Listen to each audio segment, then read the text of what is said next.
നമസ്കാരം. BCV ന്യൂസിലേക്ക് സ്വാഗതം. പ്രധാന വാർത്തകളിലേക്ക്.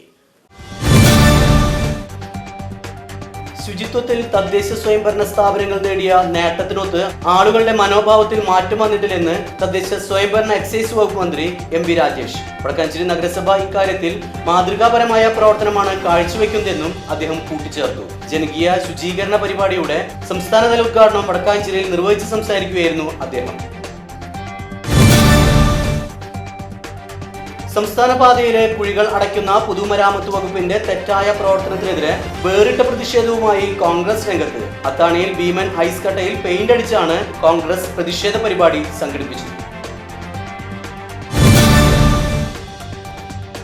ഷൊർണൂർ കുളപ്പുള്ളി ഗവൺമെന്റ് ടെക്നിക്കൽ ഹൈസ്കൂളിന് സമീപം സ്വകാര്യ ബസ് കാറിലിടിച്ച അപകടം. ഇടിയുടെ ആഘാതത്തിൽ കാറിന്റെ മുൻഭാഗം പൂർണ്ണമായി തകർന്നു. അപകടത്തെ തുടർന്ന് അരമണിക്കൂറോളം ഗതാഗതം ഭാഗികമായി തടസ്സപ്പെട്ടു. അകമല കുഴിയോട് പ്രദേശത്ത് വന്യമൃഗശല്യം രൂക്ഷമായ സാഹചര്യത്തിൽ മനുഷ്യന്റെ ജീവൻ സംരക്ഷിക്കാനുള്ള നടപടി ഭരണാധികാരികൾ സ്വീകരിക്കണമെന്ന് അഖിലേന്ത്യാ ജനാധിപത്യ മഹിളാ അസോസിയേഷൻ പ്രമേയത്തിലൂടെ ആവശ്യപ്പെട്ടു.